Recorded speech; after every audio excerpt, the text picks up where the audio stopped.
Hey, what's up, everybody? Video 44 coming at you another video. All right, so made an NBA video earlier today and felt pretty good about it. I was getting on the case of all these GMs and stuff like that, but didn't talk about my Lakers very much. And it's the off season, so it's kind of tough to find really a whole lot to talk about a lot of times. But it's been very eventful for us these first couple of weeks in the off season. In fact, since the finals ended, it's been a trade or a signing or something. So I've been rather pleased with how this is going as a talking head. But yeah, man, I don't imagine the whole summer is going to be this way going forward. But at least we can talk about what we've been seeing. So I feel great about the Lakers getting Jake LaRavia. As I said many times, I think he's going to be a good role player for us. I think that kid got some talent in some key areas and fits in some key areas and may slot other players on our roster in their upright and locked positions, as I put it yesterday. And I just think that he's an underrated signing, especially for a team that's losing Dorian Finney-Smith at the small forward position. He's not going to give us the same type of production, but he's younger and he's going to provide a lot of shooting just like Dorian was able to. I expect him to hit some of them same shots Dorian hit. Obviously not being the same type of defender, but being more capable of creating for himself, being a lot more capable of just overall taking on heavier loads in some cases. Upside is obviously there. So for somebody who values young players, especially ones who've shown me they can play, I think this was a very good signing at a very low price. So that's one of my favorite signings of the entire offseason, just because it's not getting no love.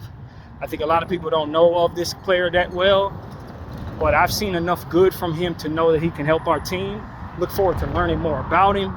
I don't have delusions about him having an all-star upside or anything like that, but as a role player, you want to get contracts like this or players like that who are of a certain youthful age and exuberance, but still developed enough to really help your team, kind of know who he is. You don't have to ask him to figure out how to run an offense or be help to an offense rather. And I just like him. I like the player, so I think he's going to help us, and it's dirt cheap price for what it is I expect him to be over the next 2 years. So hopefully everything goes the way I think it's going to go with him. I've been listening to people in Sacramento. They really liked him. People in Memphis really liked him. And so I think we will as well. So I'm high on the Jake LaRavia signing as probably anybody I've heard talk about it. I just like the signing a lot. Congratulations to Laker fans. Of course, we mentioned yesterday we got DeAndre Ayton on a 2-year deal, $16 million, $8 million a year, second-year player option. I don't think we're going to mind. It's not eating up too much of the cap based on what it is he can provide at all. It's really a good contract as well. You always wish you had the team option rather than the player option, but given the fact that it's only $8 million, I don't think we're going to be too upset to see him opt into it in most situations. And if he opts out of it, it could really suck for us. So I don't know if it depends on how well he plays. If we're happy with him by the end of the season, I think the chances are so are other teams, and they're likely going to pay him a little more, or he's going to want to restructure to get more from us. If he ends the season hurt or didn't have a good season and we don't like what we saw, it's a likelihood he's going to opt in because he's probably not going to get any more on the market. So it kind of leaves you in a lose-lose in a way, but at least you get your center situation straight for this season, and we can figure out whatever happens after that. I'm going to assume, I'm going to lean into the positive side of things and just say that I think he's going to play his value up by the end of the season. If he doesn't have an injury year, he's worth more than $8 million. He ain't worth $35 million, but I think he's worth more than $8. So I think this is a rental. I don't know if the Lakers are going to want to pay him any more than that after having him for a year. And I just think that the smart thing for Laker fans to think is that we still have work to do as it pertains to finding our long-term center. Now, best case scenario, he is our long-term center, but with his reputation of being somebody that kind of slacks a little bit, doesn't really play hard all the time, when you couple that with the idea that he's probably going to opt out if he does play well, you just got to lean into one or the other being the issue. And then I've heard that the Lakers are interested in maybe trying to acquire another center. I think that's the only way to play it. I still don't think our center position is straight. We got Ayton, and that's the most important thing, your starter. but who's going to back him up? He's had injury issues. He does tend to slack, et cetera, et cetera. You need more than one reliable center in your rotation right now. Al Horford would be a good player to put in that position. I still think Al Horford is a guy who can, at his best, be a really nice fundamental piece and a good locker room guy. I don't necessarily want to rely upon him, but if he's a part of a three-man rotation at center, I feel really good that he can play center, stretch the floor for us, give us a dynamic that we don't necessarily have right now. And he's still a hell of a vet, man. When it's time for him to play hard, especially come playoff time, he tends, if his number's called, to give you a good game or give you 2 good games. So that's what you're hoping Al Horford gives the team upon signing right now. I don't know how long he's going to want to play. He's probably his final year here. But I think you could do a lot worse. I think you can do a whole lot worse than picking up Al Horford. And I don't know what he's going to demand. I'd imagine not a lot, but I have my doubts that he's going to choose the Lakers, given the fact that he just came from the Celtics, had extensive tenures with the Celtics. It's like, it's just not something that you expect players to do too often, is leave the Lakers and leave the Celtics, go to the Lakers. I wouldn't be surprised if he decides not to. But then again, his other option is the Golden State Warriors. And as we remember, the Golden State Warriors beat the Celtics in the finals a couple years ago. So either way, he's joining a team that the Celtics would not appreciate him joining if he goes to either one of these teams that are after him. So I think that's something to think about. All in all, I just think the Lakers should probably continue to field calls for more centers. I don't think we should overpay for another center, obviously, now that we have Ayton in place. But I do think if we can land a Yves Missi in some type of trade, that would probably be something that would give us a lot more comfort that our center position will be straight from here on out. Now, the likelihood that we get Yves Missi from the New Orleans Pelicans, I don't think it's great. And I don't think I've mentioned in this camera that the Lakers had field calls to New Orleans to try to get him. I don't know what type of traction they were able to make in regards to conversations there. And I don't know how much they were willing to give, thinking that maybe they weren't getting Ayton, and now that they've gotten him, how much of their interest is still in this player. But for me, I think that the Lakers should definitely still want Yves Missi. They should definitely still be trying to get this player on that squad right now. But to not at any cost, not just for any price. So that's one thing that I want to say. I think, my ears perked up in a very major way when I heard that. He was just drafted last year.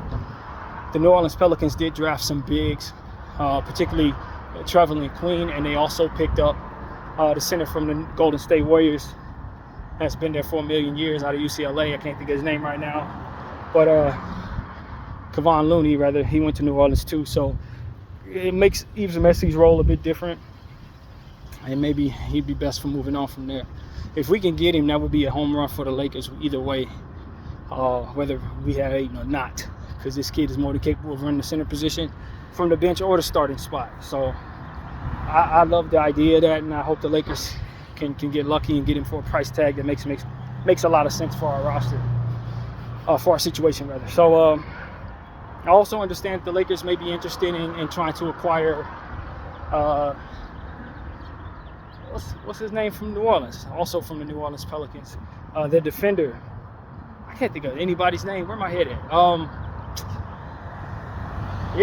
Whatever the case may be, they want a wing defender from the New Orleans Pelicans, one of the best wing defenders in the league. I think he would be a great addition to any team, and I'd be better if I knew his name. But the point is, I hear that maybe the Pelicans want Austin Reeves in a trade that would get us him. Now, Austin, to me, is somebody that doesn't need to be just traded all willy-nilly. You got to get back a hell of a return for Austin at the way that he's been playing, the contract that he's on. I just don't want to just up and give him away. But if I can get Yves Missi and that player, I may be inclined to listen to offers like that. But I value Austin really high. But at the same time, I really do think the Lakers need to try to get players on their team that are young, that fit, that improve our defense, and ultimately make it so that LeBron and Luka's situation has plenty of defense and rebounders around them. So it's a damn shame I can't think of this player's name, because he really is really good. And I know the price tag on him has been very high out of the New Orleans Pelicans. So if his name comes to mind, I'll bring it to you, but my head is not giving me that name right now. But he is a very, very talented defender, somebody who's known for blocking three-point shots with his extreme length. And he's not really a statistical guy. You ain't gonna pick him up on your fantasy team, but he does provide massive impact. Massive impact, just like Dorian Finney-Smith, only probably more capable. And so that is really what it comes down to. I think he's a hell of a piece, and I just wish his name would come to mind. But the Pelicans have stuff, you know, they got stuff. If I'm trading Austin Reaves, I can think of worse places to send him to get a good return, that's for sure. They got picks, they got stuff. So the question is, are we serious about moving Austin? And is that the best return?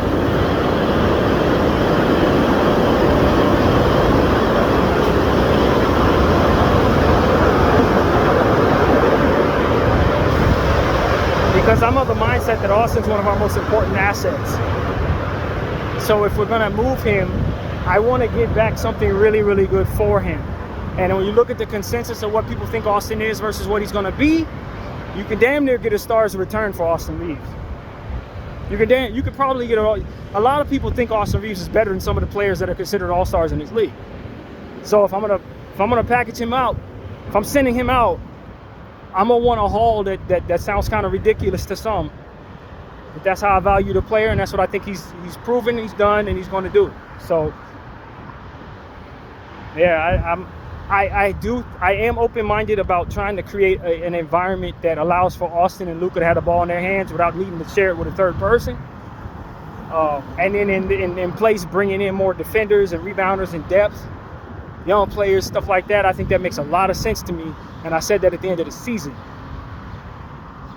If we had a different situation, Austin would not be on the table for me. But to make this make more sense, I may have to move him. I may have to get everything that ultimately makes this thing really a contender. And he may be able to net me enough to make me feel good about this team being a contender. I'm not really sure. Not really sure. But, you know, I in a perfect world would prefer Austin retire a Laker. And I think that no matter what you bring back, you're going to miss him for sure. But if his presence, LeBron and Luka together, is what you're banking on, I honestly don't think you're good enough to win a championship. I honestly don't think that team, coupled with everything else we have, is good enough to ultimately get us where we need to go. So, that guy's name is still not coming to mind. Part of that is because he's been out a lot, and that needs to be understood. The wing for the New Orleans Pelicans does have some injury issues at times. He does tend to not be around or have an injury that keeps him out or whatever. So let that be understood. But all in all, I think that you ask the world in return for Austin, and if you don't like what you see there, you just hold on to him. I don't feel any urgency whatsoever to move him. I'm treating him like Utah's treating Walker Kessler. The urgency for me to move Austin ain't really there. But if somebody blows me away, I'll listen. That kind of thing. But otherwise, I can just as well hold on to Austin and feel even better about myself. So I'll find somebody who's desperate for what Austin does and fleece them. That's the only way I'm trading. It's the only way. So yeah, man, that's my thought on that. No Chris Paul interest for me. I think he's going to the Clippers. As I told you guys, I believe I mentioned in the camera, they said that he probably wants to go come back home to LA. He's not from Los Angeles, but he spent so much time out here as a Clipper, raised kids out here, stuff like that. So they kind of want to get back here as a family right before he retires.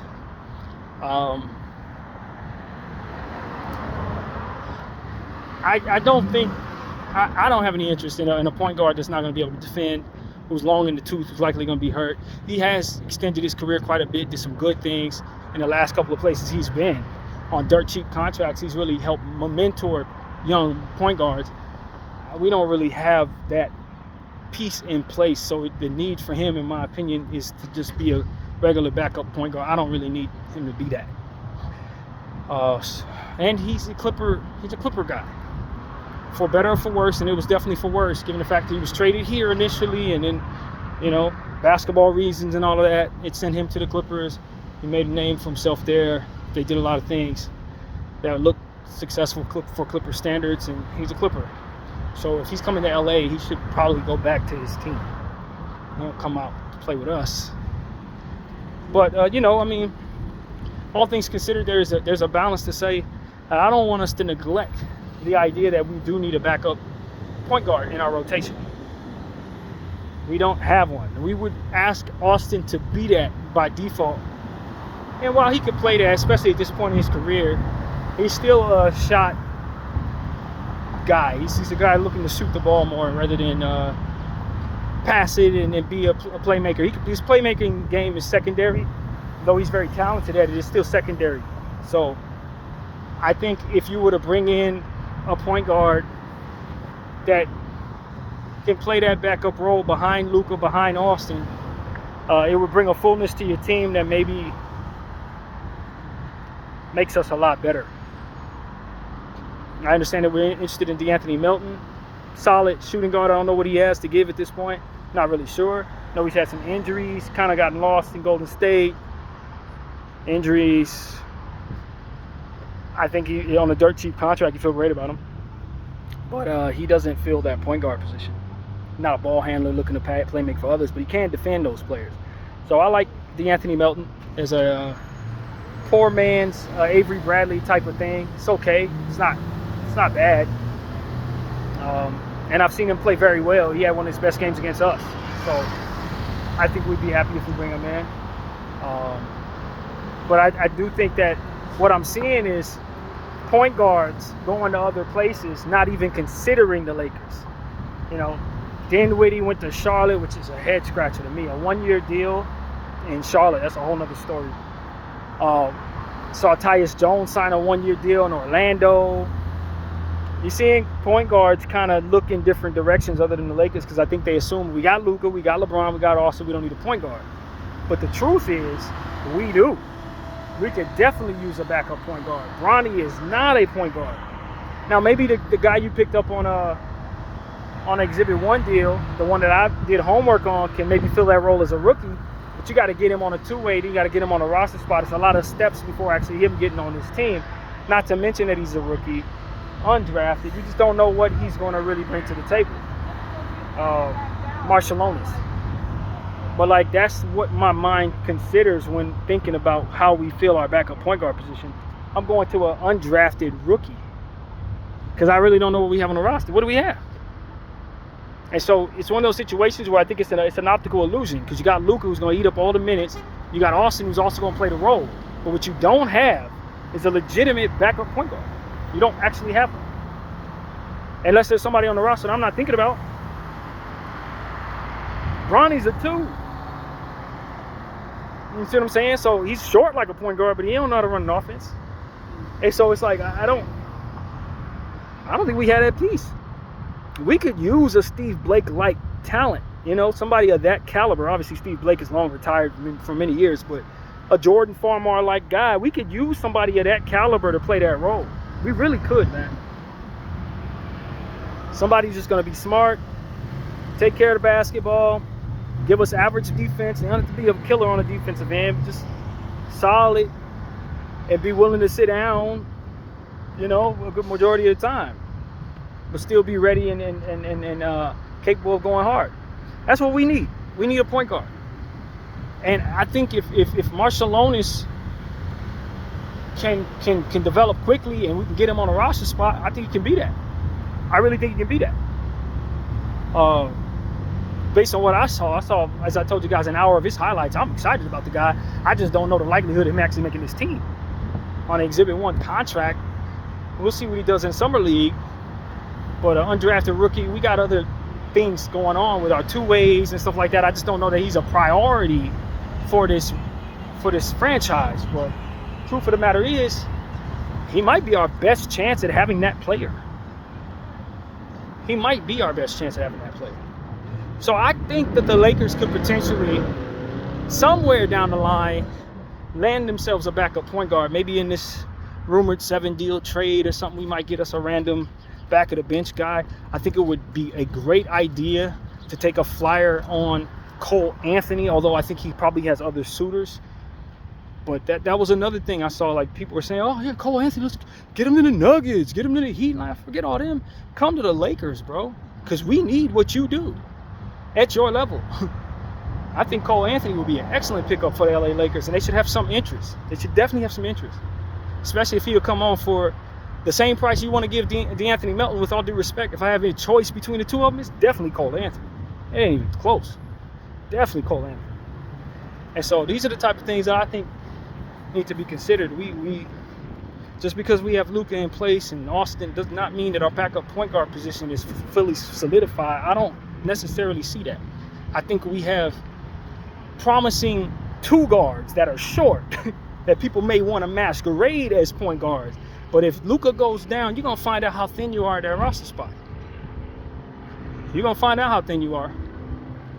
And so that's what I want to say. I just think that the people are just avoiding trying to be in a point guard situation that Luka's involved in, because he's going to be on the floor 100% of the time, which is fair, but he also isn't the greatest injury reliability. You know, he's not the most reliable player to stay healthy either.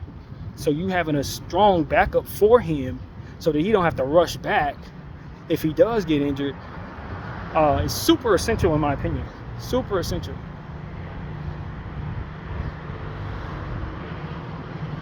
And so I'm a fan. I think he's going to be just fine. But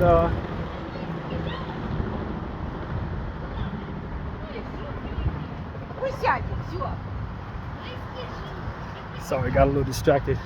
There's a big B and then there's a baby up there. So there's two things. I'm like, okay, the baby's on close to the edge, so I'm trying to make sure he ain't falling. And I'm looking at the beach, and we all trying to make sure the bee ain't coming after the baby. It's a lot going on there. But yeah. So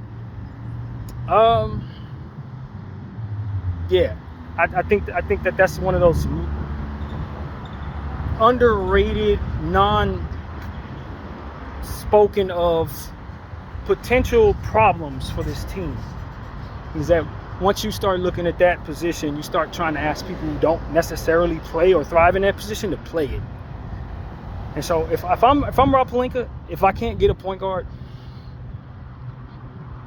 then Marciulionis is going to be on a two-way. Somebody's getting pushed out of the two-way spot, and he's going on to it. That's what has, you need that. Please solidify. Year two. So we also have some guys that we know we wanted to see last year get some opportunities. And of course, naturally with my brain, I can't think of the guy's name, but we have a very exciting prospect that we need to take seriously in that G League, at shooting guard. I don't know why I want to say the name Oliver. It probably ain't nothing like that, but homeboy needs to be given an opportunity. Homie out of Atlanta, we got him on our team. He played in the G League last year. We need to call him up, let him be a part of this thing, see if his development is going like it's supposed to be going. I didn't see his name on the summer league schedule, which is crazy to me. He should also be a part of that summer league team. It's a lot of stuff I'm not really sure about with the Lakers. I don't know where this is headed as it pertains to our young prospects. Some of them that we had last year. Traore, is he still with the team? Jemison is definitely a part of the summer league team. I'm excited about having him as a third string or fourth string big. I think keeping him around is smart. I thought he should have been a part of the playoff roster. I think we would have extended our series if he would have been a part of it, instead of allowing Alex Len to be a part of the roster. Jemison, I thought, was the missing piece. I thought we would have been much more capable of at least being more of a threat to Minnesota. And so I'm glad he's still here. But we got some guys, man. Abdul Thiro obviously has to recover. We talked about him and his knee issue. We're not going to rush him out there to the summer league, and I think it's for the best. Kind of upset about him not being out there, but it's the right decision. It's the one I would agree to. And you know, I just wonder if we're going to continue to develop some of those guys that we picked up last year, particularly Traore. And the other guy that I can't think of his name, the 2 guard, that really showed a lot of energy and promise. He was a fan favorite, but it was some stuff about maybe him not being a part of the team due to politics with Bronny and all different types of stuff. He needs to be called up. We need to be giving him more opportunities. Yeah, that is what comes to mind, man. If he's still with our team, if not, he needs to be somewhere else. He needs to be playing in the NBA. He doesn't suck by any stretch of the imagination. I can't think of his name right now, but homeboy, he needs to be up there. So, yeah, man, I wish I would have had my other phone available to me so I could just fact check some of this. I wish my phone would allow me to record while using the internet. It does not. You know, I just got to run with my memory. My memory is failing me as I make this video today in multiple areas. But nevertheless, I have an idea who these players are. I hope you do as well. And it'll be great to kind of get things solidified as it pertains to our overall roster. We have young talent, some of it in the G League, some of it we picked up in the undrafted market, some of it, you know, other guys that we may have picked up in free agency here or now in the draft. But all in all, I don't want us to ask people to do things that they're not best for doing. I'm not asking, I don't want to do that anymore. I don't want to ask my 4s to play the 3. I don't want my 4s to play the 5. I don't want my 2s to have to play the 1. That's a real pet peeve of mine that we've been just kind of living with throughout the last several years. It was tough because you had Anthony Davis and LeBron James, who are both 4s, and LeBron was not capable of necessarily playing the 3 or the 5 very well, although we asked him to play the 5. You needed Anthony to play the 5 because of it. So now it's like, all right, we got Luka and Bron. They don't overlap in their positions. They don't have to be in each other's way. They could be on the floor at the same time the whole game and never get in each other's way as it pertains to them positionally. Bron is a 4, Luka's a 1, period. We don't have to ask people to play out of position anymore. It was never in our best interest to build that way. And now that Anthony is gone, we don't have to anymore. And so that's what I want to see us in our vision for what we're putting together. Get more traditional size matching the positions that they play, if that makes any sense.